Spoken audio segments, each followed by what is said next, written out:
Hello friends, book insider पर आप सभी का स्वागत है। आज हम बात करने वाले हैं focus on what matters by Darius Foroux book के बारे में। हर सुबह सूरज की पहली किरण के साथ जब हम उठते हैं तो हमारे दिमाग में बहुत सारी चीजें घूम रही होती हैं। आज का काम, लोगों की एक्सपेक्टेशंस, सोशल मीडिया पर क्या पोस्ट किया जाए, किसका रिप्लाई करना है, ऑफिस में क्या होगा, घर के लोग क्या सोचेंगे। ये सब मिलकर एक ऐसा मेंटल प्रेशर बना देते हैं जो हमारे पूरे दिन का मूड बिगाड़ सकता है। लेकिन अगर हम एक चीज समझ लें तो हमारी जिंदगी थोड़ी आसान हो सकती है, और वो चीज है डिकोटोमी ऑफ कंट्रोल, यानी कि क्या चीज हमारे कंट्रोल में है और क्या नहीं। स्टोइक फिलॉसफी, जो कि बहुत पुराने जमाने के सोचने का तरीका है, यही सिखाती है कि पीस और हैप्पीनेस तब पॉसिबल होती है जब हम सिर्फ उन चीजों पर ध्यान देते हैं जो हमारे कंट्रोल में है, बाकी सब चीजों को लेट गो करना सीखते हैं। इस कॉन्सेप्ट को समझाने के लिए डैरियस फोरो ने अपनी किताब की शुरुआत ही इसी थॉट से की है। उन्होंने इसे बहुत ही मॉडर्न और रिलेटेबल एग्जाम्पल से समझाया है जो आज के हर इंसान को कनेक्ट करता है। सोचिए, आप सोशल मीडिया पर कोई फोटो डालते हैं। अब आप पूरी उम्मीद रखते हैं कि लोग लाइक करेंगे, अच्छे कमेंट्स देंगे। लेकिन अगर किसी ने कुछ बुरा कह दिया या फिर लोगों ने इग्नोर कर दिया तो आपको कैसा फील होता है? Sad, angry, demotivated. लेकिन थोड़ा रुकिए और सोचिए, क्या दूसरों की रिएक्शन आपके कंट्रोल में है? नहीं ना। आपके कंट्रोल में सिर्फ ये था कि आपने क्या फोटो डाली, किस इंटेंशन से डाली, और आप खुद उसके बारे में क्या सोचते हैं। बाकी सब लोगों की सोच, उनका टाइम, उनकी फीलिंग्स, ये सब एक्सटर्नल है। और जब हम इन चीज़ों से अपने पीस को जोड़ देते हैं तो हम अपनी खुशी खुद ही दूसरों के हाथों में दे देते हैं। फोरो बताते हैं कि अगर हमें इनर पीस चाहिए तो हमें यह समझना होगा कि हमें सिर्फ अपने एक्शंस पर फोकस करना है, उनके रिजल्ट्स पर नहीं। मतलब अगर आप किसी जॉब इंटरव्यू के लिए प्रिपरेशन कर रहे हैं तो आपका फोकस सिर्फ इस बात पर होना चाहिए कि आपने अच्छे से तैयारी की या नहीं, आपने ऑनेस्टली एफर्ट किया या नहीं, जॉब मिलती है या नहीं वो आपके हाथ में नहीं है। कंपनी की ज़रूरत, बाकी कैंडिडेट्स का लेवल, इंटरव्यूअर का मूड, ये सब ऐसे फैक्टर्स हैं जो अनकंट्रोलेबल हैं। हम अक्सर इसी वजह से परेशान होते हैं कि हम चीज़ों को कंट्रोल करना चाहते हैं जो कभी हमारे हाथ में थी ही नहीं। किसी ने रिप्लाई नहीं किया, किसी ने इग्नोर कर दिया, प्रमोशन नहीं मिला, बारिश हो गई, ट्रैफिक लग गया, इन सब चीज़ों को लेकर हम अननेसेसरीली अपसेट हो जाते हैं। लेकिन अगर हम स्टोइक्स की तरह सोचें तो हम समझ सकते हैं कि हमारी एनर्जी सिर्फ उन्हीं चीज़ों पर लगनी चाहिए जो हम बदल सकते हैं। ये फिलॉसफी सिर्फ बड़े बड़े डिसीजंस में नहीं, छोटे छोटे डेली सिचुएशंस में भी बहुत काम आती है। जैसे कि किसी ने आपकी बात काट दी, या आपके काम की तारीफ नहीं की, या किसी ने गलत तरीके से ट्रीट किया। इन सब में आप सिर्फ एक चीज़ कंट्रोल कर सकते हैं, और वो है आपकी रिएक्शन। आप गुस्सा करेंगे या काल्मली हैंडल करेंगे, ये पूरी तरह आपके हाथ में है। फोरो इस बात को बहुत ही सिंपल वर्ड्स में कहते हैं कि हम हर दिन दो तरह की चीज़ों का सामना करते हैं, कंट्रोलेबल और अनकंट्रोलेबल। और अगर हम ये हैबिट बना लें कि हम हर सिचुएशन में सबसे पहले ये पहचानें कि ये किस कैटेगरी की चीज़ है, तो हमारा रिएक्शन और माइंडसेट दोनों काफ़ी बेहतर हो सकते हैं। अगर कोई चीज़ अनकंट्रोलेबल है तो उस पर एनर्जी वेस्ट करने का मतलब है कि हम खुद को अननेसेसरी स्ट्रेस दे रहे हैं। सोचिए, अगर आप किसी इवेंट में जा रहे हैं और रास्ते में बारिश शुरू हो गई। अब आप अपसेट हो सकते हैं, कंप्लेन कर सकते हैं, या फिर आप काल्मली अम्ब्रेला निकाल सकते हैं और एंजॉय कर सकते हैं। ये सिंपल एग्जाम्पल दिखाता है कि कैसे हमारा पर्सपेक्टिव हमारा एक्सपीरियंस डिसाइड करता है। फोरो का मानना है कि माइंडसेट ही वो लेंस है जिससे हम दुनिया को देखते हैं, और डिकोटोमी ऑफ कंट्रोल हमें एक क्लियर लेंस देता है। कभी कभी हम सोचते हैं कि दूसरों को बदलना पॉसिबल है, लेकिन सच्चाई ये है कि किसी को बदलना आपके कंट्रोल में नहीं है। आप सिर्फ अपनी बाउंड्रीज बना सकते हैं, अपनी एक्सपेक्टेशंस क्लियर रख सकते हैं, और खुद को उस तरह से बिहेव करने के लिए ट्रेन कर सकते हैं जैसे आप चाहते हैं कि दूसरों से आपको रिस्पेक्ट मिले। जब आप खुद को बदलते हैं तो इनडायरेक्टली सिचुएशंस भी आपके फेवर में आने लगती हैं। एक और इंटरेस्टिंग बात यह है कि जब आप सिर्फ अपने कंट्रोलेबल एक्शंस पर फोकस करते हैं तो आपके अंदर एक अलग ही कॉन्फिडेंस आने लगता है, क्योंकि तब आप हर रिजल्ट को एक लर्निंग अपॉर्चुनिटी की तरह देखने लगते हैं, ना कि फेलियर की तरह। फोरो बताते हैं कि जब उन्होंने ये कॉन्सेप्ट समझा तब उन्हें एहसास हुआ कि बहुत सी चीज़ों से डरना बेकार था, जैसे कि रिजेक्शन, क्रिटिसिज्म, या अनसर्टेनिटी, क्योंकि वो सब उनके कंट्रोल में थी ही नहीं तो डरने का कोई मतलब नहीं था। करियर अनसर्टेनिटी आजकल हर किसी को फेस करनी पड़ती है। कोई जॉब चला जाता है, कोई सैलरी से खुश नहीं है, किसी को अपने काम में पर्पस नहीं मिल रहा। लेकिन अगर हम इस अनसर्टेनिटी को इस नज़र से देखें कि ये हमारे कंट्रोल से बाहर है, तो हम उसे एक्सेप्ट करना सीख सकते हैं और फिर अपने एफर्ट को उस डायरेक्शन में लगाना शुरू कर सकते हैं जो हमारे कंट्रोल में हो, जैसे न्यू स्किल्स सीखना, नेटवर्किंग करना, प्रोजेक्ट्स में खुद को प्रूव करना। इसी तरह से सोशल मीडिया का प्रेशर, किसी और की जिंदगी देखकर खुद को कम समझना। अगर आपको हमारी फ्री समरी अच्छी लगती है तो आप हमारे चैनल को सब्सक्राइब कर सकते हैं, हमारी मेंबरशिप खरीद सकते हैं या हमें यूपीआई के थ्रू सपोर्ट कर सकते हैं। अब समरी पर वापस चलते हैं। दूसरों की अचीवमेंट्स देखकर इनसिक्योर फील करना, ये सब तब तक होता है जब तक हम ये नहीं समझते कि वो सब हमारे कंट्रोल में नहीं है। हम बस अपनी लाइफ ऑनेस्टली जी सकते हैं। और जब हम खुद के एक्शंस, हैबिट्स और थॉट्स पर फोकस करते हैं तो कंपैरिजन खुद ही फेड हो जाता है। फोरू कहते हैं कि जब आप समझ जाते हैं कि पीस तब पॉसिबल है जब आप कंट्रोल छोड़ना सीखते हैं, तब आपकी जिंदगी एक अलग ही डायरेक्शन में चलने लगती है। आप ज्यादा रिलैक्स्ड, फोकस्ड और प्रेजेंट हो जाते हैं, क्योंकि अब आप हर मोमेंट को एक्सेप्टेंस के साथ जीते हैं, ना कि रेजिस्टेंस के साथ।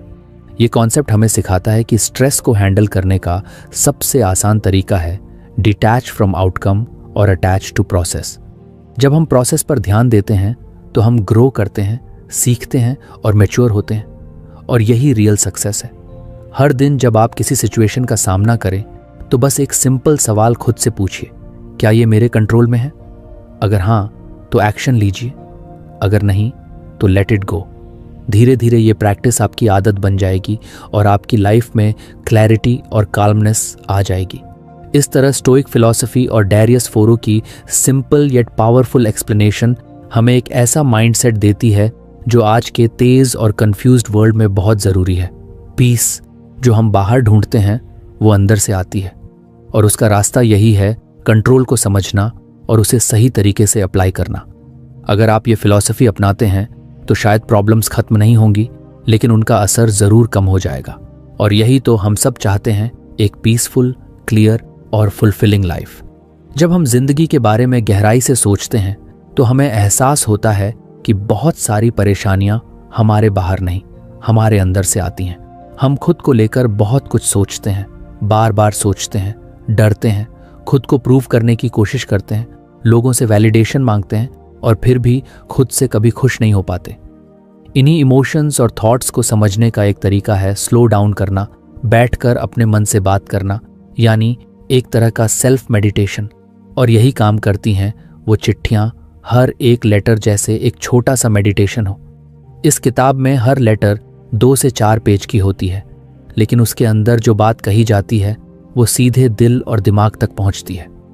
हर लेटर किसी एक खास थीम पर बेस्ड होती है, जैसे fear, overthinking, comparison, chasing validation या फिर लेटिंग गो। और क्योंकि ये छोटी छोटी रिफ्लेक्शंस होती हैं, इसलिए इन्हें पढ़ना आसान होता है और बार बार पढ़ने का मन करता है। ऐसा लगता है जैसे कोई अपना दोस्त हमें समझा रहा हो, या शायद हम खुद अपने दिल की बातों को कागज पर पढ़ रहे हों। हर लेटर एक सवाल उठाती है और फिर धीरे धीरे उस सवाल का जवाब ढूंढती है, लेकिन वो जवाब हमें खुद के अंदर ही मिलता है। जैसे कि एक लेटर में फियर की बात होती है। हम सभी किसी ना किसी डर से जूझ रहे होते हैं, कभी फेलियर का डर, कभी रिजेक्शन का, कभी अकेले रह जाने का। लेकिन इस लेटर में बताया गया है कि डर को अवॉइड करने से ज़्यादा इम्पॉर्टेंट है उसको समझना और उसका सामना करना। ये डर हमें कुछ सिखाने आया है, ना कि हमें रोकने। जब हम डर के साथ बैठते हैं, उसे पूछते हैं कि तू मुझे क्या दिखाना चाहता है, तो हमें क्लैरिटी मिलने लगती है। फिर एक दूसरी लेटर में ओवरथिंकिंग की बात होती है। ये बहुत रिलेटेबल है, क्योंकि हम सब किसी ना किसी बात को बार बार सोचते हैं। किसी ने कुछ कह दिया, कोई सिचुएशन वैसी नहीं रही जैसी हमने सोची थी, या फिर हम फ्यूचर को लेकर एंग्शियस हो जाते हैं। ये लेटर हमें सिखाती है कि सोचते रहना सॉल्यूशन नहीं लाता, बल्कि और कन्फ्यूजन क्रिएट करता है। जब हम ओवरथिंकिंग में फंस जाते हैं तो हम प्रेजेंट मोमेंट से डिस्कनेक्ट हो जाते हैं। ये लेटर हमें ग्राउंडेड होने का तरीका सिखाती है। ब्रीथ करो, पॉज करो और ट्रस्ट करो कि जो होना है वो होगा। हर चीज़ को बार बार एनालाइज करने की ज़रूरत नहीं होती। एक और पावरफुल लेटर होती है वैलिडेशन के बारे में। हम सब किसी ना किसी तरह से लोगों से अप्रूवल चाहते हैं, चाहे वो सोशल मीडिया पर लाइक्स हों या रियल लाइफ में तारीफें। हम अपनी वर्थ को दूसरों के रिएक्शन से मेजर करने लगते हैं। लेकिन ये लेटर एक जेंटल रिमाइंडर देती है कि हमारी वैल्यू पहले से है, हमें उसे साबित करने की ज़रूरत नहीं है। जब हम दूसरों की नज़रों में परफेक्ट बनने की कोशिश करते हैं तो हम खुद से दूर हो जाते हैं। लेकिन जब हम खुद से जुड़ते हैं तो वैलिडेशन की ज़रूरत धीरे धीरे कम होने लगती है। ये लेटर पढ़कर ऐसा लगता है जैसे किसी ने हमारे दिल की बात कह दी हो। इन लेटर्स की सबसे खूबसूरत बात यह है कि ये बहुत सिंपल भाषा में लिखी गई है। ऐसा नहीं लगता कि कोई बहुत हैवी फिलॉसफी पढ़ रहे हैं, बल्कि ऐसा लगता है जैसे एक दोस्त ने हमें एक ऑनेस्ट चिट्ठी लिखी है जो हमें सच के थोड़े करीब ले जा रही है। हर लाइन में एक ऑनेस्टी होती है, एक सॉफ्टनेस होती है, और शायद इसीलिए ये लेटर्स इतनी कनेक्ट करती हैं। हर लेटर के बाद मन करता है कि थोड़ा रुकें, सोचें और उस थॉट को अपने अंदर अब्जॉर्ब करें। ये लेटर्स कोई क्विक फिक्स या मोटिवेशन स्पीच नहीं है। ये धीरे धीरे असर करती हैं, जैसे हल्की बारिश ज़मीन को गहराई तक भिगो देती है। इन्हें पढ़ते हुए लगता है कि हमें हर आंसर अभी नहीं चाहिए, बस हमें ये जानना है कि हम अकेले नहीं हैं और हम धीरे धीरे ग्रो कर सकते हैं। इस फॉर्मेट की एक खास बात यह है कि ये रिपीटेबल है। आप आज कोई लेटर पढ़ें, फिर एक हफ्ते बाद दोबारा उसी लेटर को पढ़ें तो उसका मीनिंग और भी गहरा लगता है, क्योंकि हर बार हम किसी न्यू थॉट या फीलिंग के साथ उस लेटर को देखते हैं। जैसे कि मेडिटेशन में हम रोज वही ब्रेथ ऑब्जर्व करते हैं, लेकिन हर दिन उसका एक्सपीरियंस अलग होता है, वैसे ही ये लेटर्स भी हर बार नए मीनिंग ले आती हैं। इन चिट्ठियों को पढ़ना एक तरह से खुद के साथ कॉन्वर्सेशन करने जैसा है। जब हम किसी लेटर को पढ़ते हैं तो वो हमारे अंदर कुछ अनलॉक करती है, कभी पुरानी यादें, कभी कोई बेरिड फीलिंग, कभी कोई क्लैरिटी, और उस मोमेंट में हम थोड़ा सा खुद को बेटर समझ पाते हैं। और शायद यही सबसे बड़ा गिफ्ट है खुद से जुड़ने की एबिलिटी। कुछ लेटर्स थोड़ी रॉ होती हैं, जैसे ग्रीफ या लोनलीनेस पर लिखी गई, लेकिन ये दर्द भी बेहद ऑथेंटिक तरीके से शेयर किया गया है। ऐसा नहीं लगता कि हमें बस स्ट्रांग बनो या पॉजिटिव सोचो कहा जा रहा है, बल्कि ये लेटर्स हमें अलाउ करती हैं कि हम अपने इमोशंस को एक्सेप्ट करें, उनके साथ बैठें और धीरे धीरे हीलिंग की तरफ बढ़ें। इन लेटर्स को किसी भी ऑर्डर में पढ़ा जा सकता है। कोई रूल नहीं है कि किसे पहले पढ़ना है। जिस दिन जैसा फील हो रहा है वैसी लेटर उठा लो। ये फ्रीडम भी बहुत सूदिंग लगती है, क्योंकि ये हमें याद दिलाती है कि हीलिंग और ग्रोथ लीनियर नहीं होते। कभी कभी हमें पीछे जाना पड़ता है ताकि आगे बढ़ने की स्ट्रेंथ मिले। हर लेटर एक जेंटल पॉज है। ये हमें तेज दुनिया की भाग दौड़ से थोड़ा ब्रेक देती है। ये सिखाती हैं कि हर आंसर जल्दबाजी में नहीं मिलता। कभी कभी बस बैठकर सुनना होता है अपने मन की आवाज को, अपने दिल की विस्पर्स को। और इन लेटर्स में वो शांत आवाज मिलती है जो कहती है, it's okay, you are doing fine, just breathe. इस किताब की सबसे बड़ी खूबी यही है कि ये आपको बेहतर बनने की जरूरत नहीं बताती, बल्कि ये आपको याद दिलाती है कि आप जैसे हो वैसे ही बहुत इनफ हो। इसमें कोई परफॉर्मेंस नहीं है, कोई जजमेंट नहीं है, सिर्फ एक्सेप्टेंस है। और शायद आज की दुनिया में ये सबसे ज्यादा जरूरी है। हर लेटर एक गिफ्ट है, माइंड के लिए, हार्ट के लिए और सोल के लिए। और जब आप इसे पढ़ते हैं तो ये एक्सपीरियंस सिर्फ एक किताब पढ़ने का नहीं होता, बल्कि एक जर्नी का होता है। ऐसी जर्नी जो बाहर की नहीं, अंदर की होती है। और यही जर्नी सबसे खूबसूरत होती है। अगर आप कभी कंफ्यूज्ड महसूस कर रहे हो, लो फील कर रहे हो, या बस खुद के साथ थोड़ा वक्त बिताना चाहते हो, तो इन लेटर्स की तरफ लौट आइए। ये आपको धीरे धीरे उस वर्जन की ओर ले जाएंगी जो आप हमेशा से थे, बस भूल गए थे। और हर बार आपको याद दिलाएंगी कि क्लैरिटी, पीस और सेल्फ लव बाहर नहीं, आपके ही अंदर है। आज की दुनिया में हम सबको एक चीज लगातार खींच रही है, डिस्ट्रैक्शन। हर तरफ से नोटिफिकेशंस आ रही हैं, हर पल कुछ ना कुछ नया दिख रहा है, और हमारा माइंड एक जगह टिक ही नहीं पाता। हम कुछ करने बैठते हैं और कुछ ही मिनट में फोन उठाते हैं, स्क्रॉल करते हैं, फिर भूल जाते हैं कि असल में करना क्या था। यही है वो डिजिटल नॉइज जिसके बारे में डैरियस फोरू बात करते हैं। उनके मुताबिक ये नॉइज बस आवाज नहीं है, ये हमारी क्लैरिटी, फोकस और अल्टीमेटली हमारी जिंदगी को क्वाइटली खा रही है। फोरू कहते हैं कि हमारी अटेंशन सबसे कीमती चीज़ है। ये कोई ओवर स्टेटमेंट नहीं है, क्योंकि जो भी हम अचीव करते हैं वो हमारी अटेंशन के यूज़ पर ही डिपेंड करता है। चाहे वो लर्निंग हो, रिलेशनशिप्स हो, करियर गोल्स हो या सेल्फ ग्रोथ, हर चीज़ के लिए सबसे पहले हमें अपना ध्यान देना होता है। लेकिन जब ध्यान ही बंटा हुआ हो, जब हर 2 मिनट में हम किसी दूसरे टैब पर चले जाते हैं, जब हर बीप पर हमारा माइंड वॉन्डर कर जाता है, तो हम किसी भी चीज़ में गहराई से कनेक्ट नहीं हो पाते। सोचो, जब हम किसी दोस्त से बात कर रहे होते हैं और बीच में फ़ोन चेक करते हैं, तो ना हम उस दोस्त को पूरी तरह सुन पा रहे होते हैं और ना ही उस कनेक्शन को ट्रूली महसूस कर पाते हैं। वैसे ही जब हम कोई किताब पढ़ रहे होते हैं या कोई काम कर रहे होते हैं और माइंड बार बार किसी दूसरे थॉट या अलर्ट की तरफ भाग रहा होता है, तो वो मोमेंट धीरे धीरे खो जाता है। ये डिस्ट्रैक्शन सिर्फ टाइम नहीं खाता, ये हमारे अंदर की शांति, क्रिएटिविटी और सेटिस्फैक्शन को भी साइलेंटली खत्म कर रहा होता है। फोरू इस बात पर जोर देते हैं कि हमें अपनी अटेंशन को प्रोटेक्ट करना आना चाहिए। जैसे हम पैसे बचाते हैं, वैल्यूएबल्स को लॉक में रखते हैं, वैसे ही हमें अपने ध्यान को भी कॉन्शियसली गार्ड करना चाहिए। वो कहते हैं कि आज की दुनिया में अटेंशन ही असली करेंसी है और हर प्लेटफॉर्म, हर ब्रांड इसी के पीछे पड़ा है। इंस्टाग्राम, यूट्यूब, ट्विटर, ये सब हमारी अटेंशन के लिए compete कर रहे हैं और हम बिना सोचे समझे वो अटेंशन बांटते जा रहे हैं। एक रील यहाँ, एक ट्वीट वहाँ, एक आर्टिकल बीच में। धीरे धीरे हमारा माइंड शैलो हो जाता है। हम सब कुछ जानने की कोशिश करते हैं, लेकिन कुछ भी गहराई से नहीं समझ पाते। इस डिजिटल डिस्ट्रैक्शन की कॉस्ट बहुत सटल होती है, इसलिए हम उसे तुरंत महसूस नहीं करते। लेकिन जब दिन खत्म होता है और हम सोचते हैं कि हमने क्या किया, तो लगता है कि कुछ भी पूरा नहीं हुआ। और यही सबसे बड़ा नुकसान है, half done work, scattered thoughts और परपेचुअल डिससैटिस्फैक्शन। फोरू कहते हैं कि इस साइकिल को तोड़ने का पहला स्टेप है अवेयरनेस। हमें यह समझना होगा कि क्या डिस्ट्रैक्ट कर रहा है और क्यों।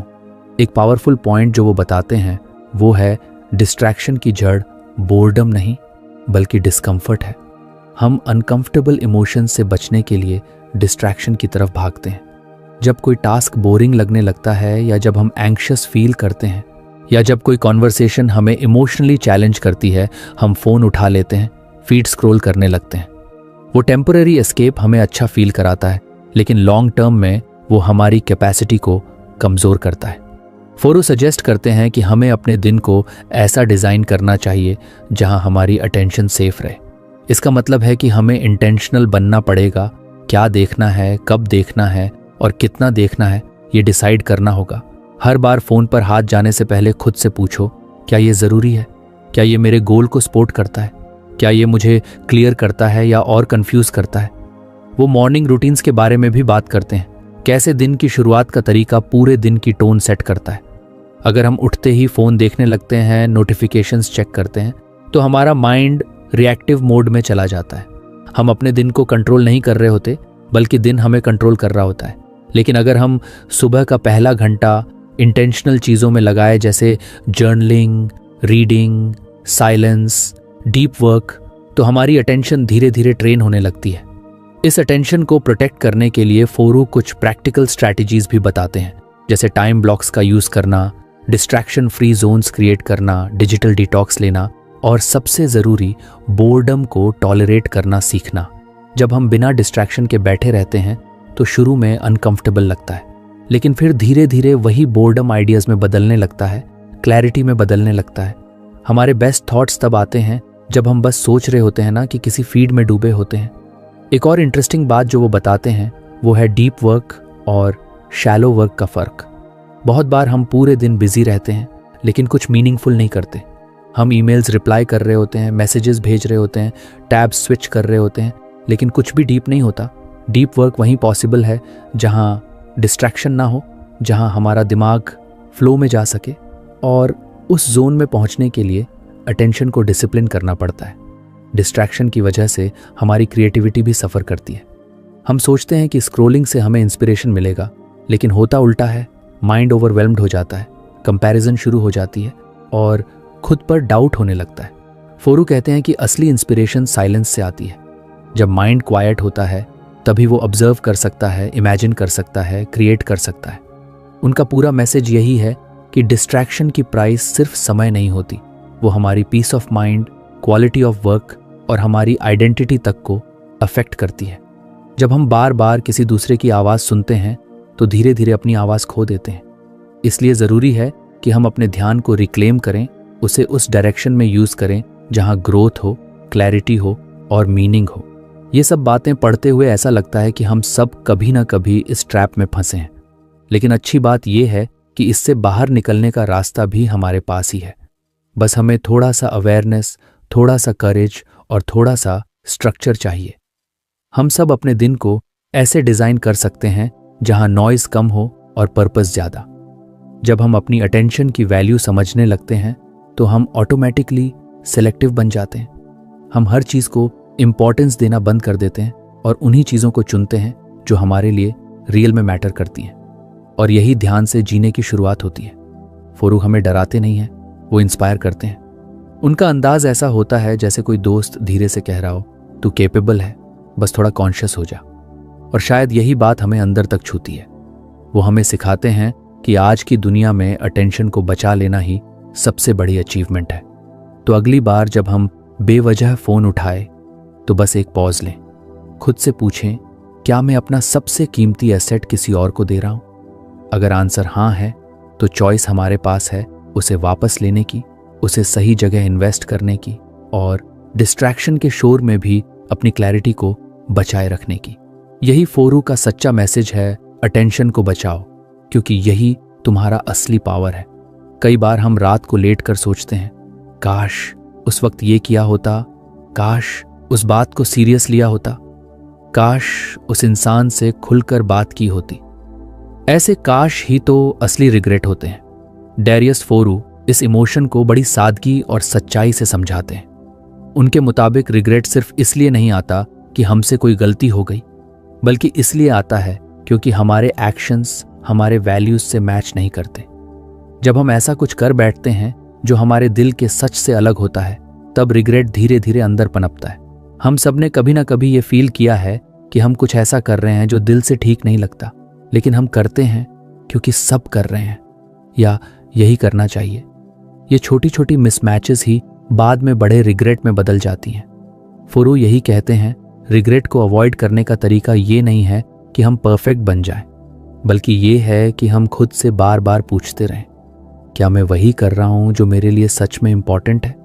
ये सवाल छोटा सा लगता है, लेकिन इसका असर बहुत गहरा होता है। इमेजिन करो, अगर हर दिन हर डिसीजन से पहले हम खुद से ये पूछें कि क्या ये मेरे लाइफ के पर्पस से अलाइंड है, तो शायद हम बहुत सारे गलत स्टेप्स बचा सकते हैं। अक्सर हम ऑटो पायलट पर जीते हैं, same routine, same job, same complaints, बिना ये सोचे कि क्या ये सच में वही चीज़ें हैं जो हमें फुलफिल करती हैं। फोरू यही पैटर्न तोड़ने को कहते हैं। वो बताते हैं कि रिग्रेट सिर्फ पास्ट का पछतावा नहीं है, ये एक सिग्नल है। जब हमें किसी चॉइस पर रिग्रेट होता है तो वो हमारे अंदर के किसी इग्नोर्ड ट्रूथ की तरफ इशारा कर रहा होता है। जैसे अगर किसी जॉब को लेकर रिग्रेट हो तो शायद वो जॉब हमारे पैशन या वैल्यूज से मेल नहीं खा रही थी। अगर किसी रिलेशनशिप को लेकर पछतावा हो तो शायद हमने अपने इमोशंस को ऑनेस्टली एक्सप्रेस नहीं किया था। रिग्रेट एक फीडबैक है, एक मिरर जो दिखाता है कि हमने कहाँ खुद से समझौता किया। अब सोचो, अगर हम ये समझ जाएं कि रिग्रेट अवॉइड करने का तरीका यही है कि हम अलाइंड रहें, यानी जो सोचें वो बोलें और जो बोलें वही करें, तो लाइफ में क्लैरिटी खुद ब खुद आने लगती है। फोरू हमें इनकरेज करते हैं कि हम प्रोएक्टिव बने, यानी पहले से सोचें और डिसाइड करें कि हमारे लिए क्या इंपॉर्टेंट है। सिर्फ तब हम वैल्यूज बेस्ड डिसीजंस ले पाएंगे। वैल्यूज का मतलब सिर्फ बड़े बड़े वर्ड्स नहीं है, ऑनेस्टी, काइंडनेस, ग्रोथ, करेज, बल्कि वो चीज़ें हैं जो हमारी जिंदगी को मीनिंग देती हैं। फोरू कहते हैं कि अगर हम खुद के लिए क्लियर नहीं हैं कि हमारे वैल्यूज क्या हैं, तो हम दूसरों के स्टैंडर्ड्स पर जीने लगते हैं, और जब दूसरों के हिसाब से डिसीजंस लेते हैं तो रिग्रेट ऑलमोस्ट गारंटीड होता है। एक इंटरेस्टिंग बात यह भी है कि कई बार रिग्रेट इमीडिएट नहीं आता। आज हम किसी चीज़ को कॉम्प्रोमाइज़ करते हैं और लगता है चलो कोई बात नहीं, लेकिन जैसे जैसे टाइम बीतता है वही छोटी चीज़ भारी लगने लगती है। ईयर्स लेटर हम रियलाइज़ करते हैं कि हमने अपने ड्रीम्स को इग्नोर किया, अपनी आवाज को दबाया, अपनी प्रायोरिटीज को पोस्टपोन किया। फोरू कहते हैं कि फ्यूचर रिग्रेट से बचने का एक ही तरीका है प्रेजेंट में कॉन्शियस चॉइसेस लेना। उनका फोकस इस बात पर भी है कि हमें अपने इमोशंस को जज नहीं करना चाहिए, रिग्रेट को भी हमें एक्सेप्ट करना चाहिए, समझना चाहिए। वो कहते हैं कि रिग्रेट को गिल्ट में बदलना जरूरी नहीं है, इंस्टेड उसे एक गाइड की तरह देखो जो तुम्हें बताता है कि तुम्हें अब क्या बदलना है। ये शिफ्ट बहुत पावरफुल होता है जब हम रिग्रेट को सेल्फ ब्लेम की जगह सेल्फ ग्रोथ के लिए यूज करते हैं। एक और लेयर जो फोरू इस डिस्कशन में जोड़ते हैं वो है टाइम की इंपॉर्टेंस। टाइम वो रिसोर्स है जो सबसे जल्दी खत्म होता है, और रिग्रेट का सबसे बड़ा कारण यही होता है कि हम सोचते हैं मेरे पास और टाइम होता तो मैं, लेकिन सच ये है कि टाइम हमेशा लिमिटेड रहेगा। इसलिए हमें आज ही ये क्लैरिटी चाहिए कि हम अपना समय कहाँ इन्वेस्ट कर रहे हैं। क्या वो काम जो हम रोज कर रहे हैं वो हमारे फ्यूचर सेल्फ को प्राउड फील कराएगा? यहाँ पर फोरू बार बार ये अर्ज करते हैं कि अपने एक्शंस को कॉन्शियसली ऑब्जर्व करो। क्या हम अपने लाइफ डिसीजंस अपने डर से ड्रिवन होकर ले रहे हैं या अपनी वैल्यूज से?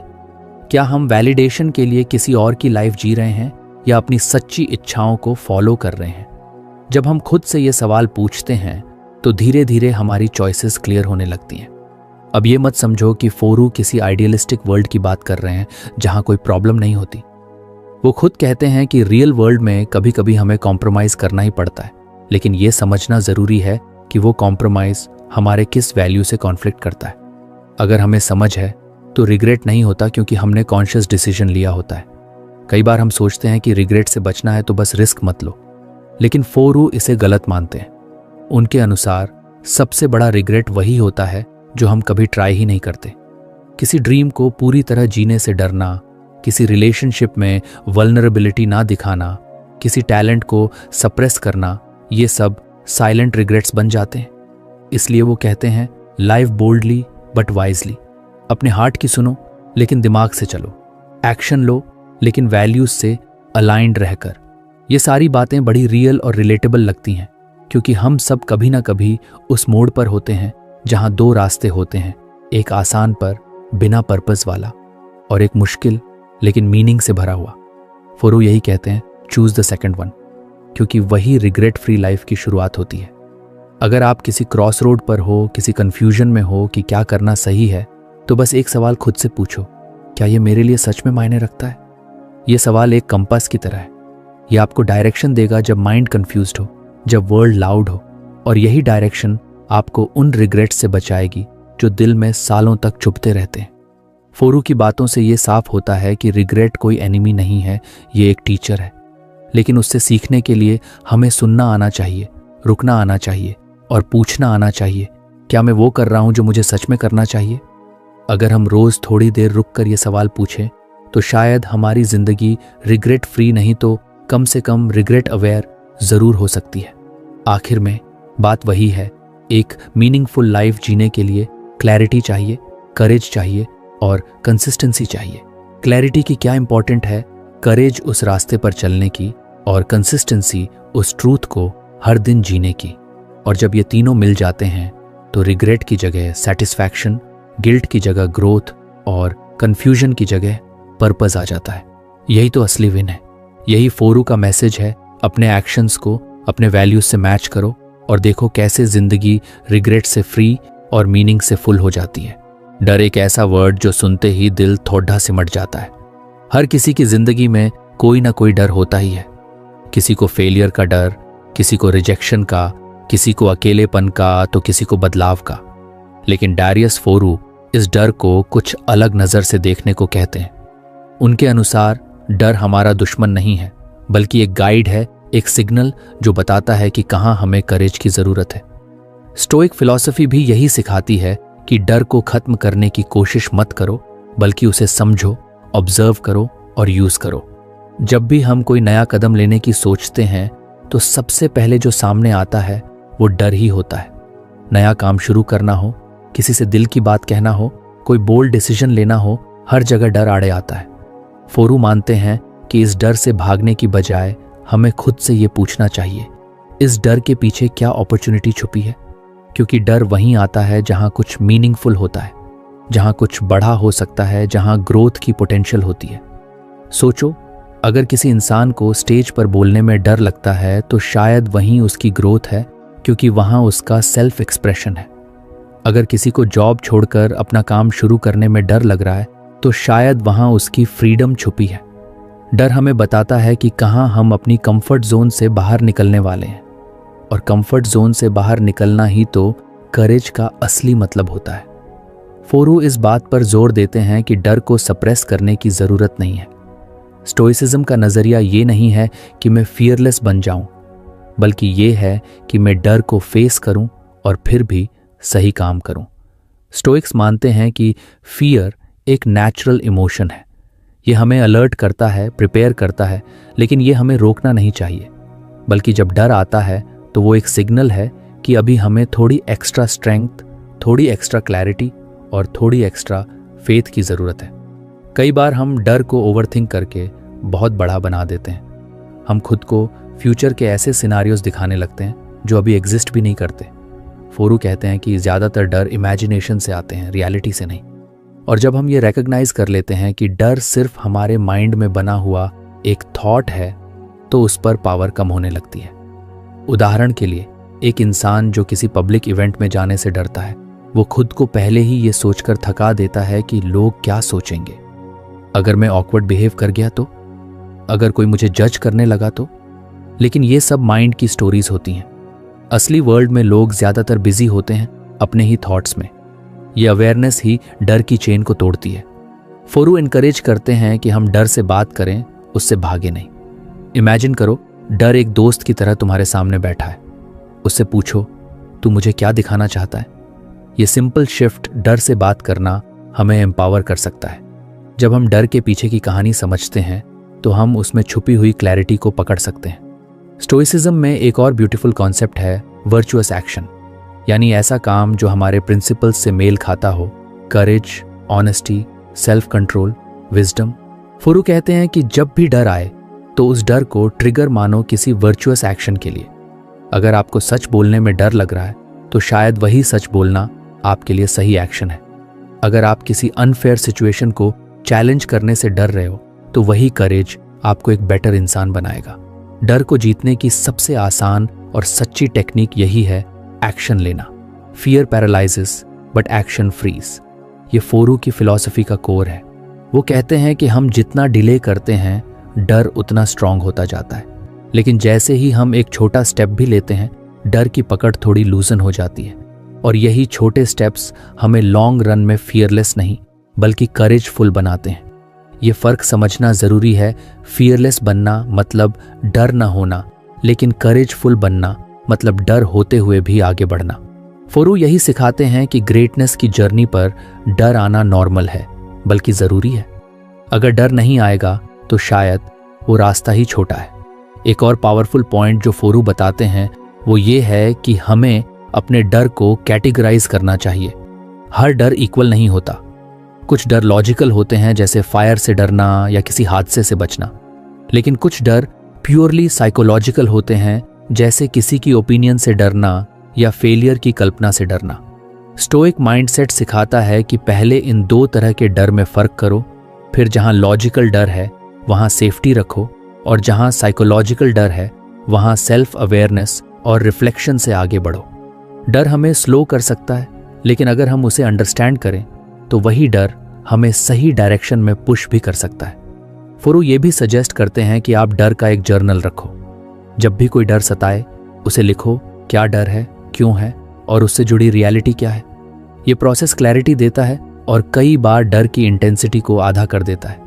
एक और आइडिया जो बहुत ब्यूटीफुल है वो ये कि डर की वजह से रिग्रेट मत पालो। सोचो, अगर आप किसी काम को सिर्फ इसलिए ना करें क्योंकि डर लग रहा है और बाद में आपको उस डिसीजन पर रिग्रेट हो जाए तो वो डर कितना महंगा साबित हुआ। फोरू कहते हैं कि शॉर्ट टर्म फियर से ज्यादा डेंजरस है लॉन्ग टर्म रिग्रेट। इसलिए टेम्परेरी डिस्कम्फर्ट से मत डरो, वो आपको हमेशा के लिए स्ट्रॉन्गर बना सकता है। तो फ्रेंड्स, ये थी हमारी आज की बुक समरी। आपको कैसी लगी कमेंट करके ज़रूर बताएं, और धन्यवाद आपका समरी एंड तक सुनने के लिए।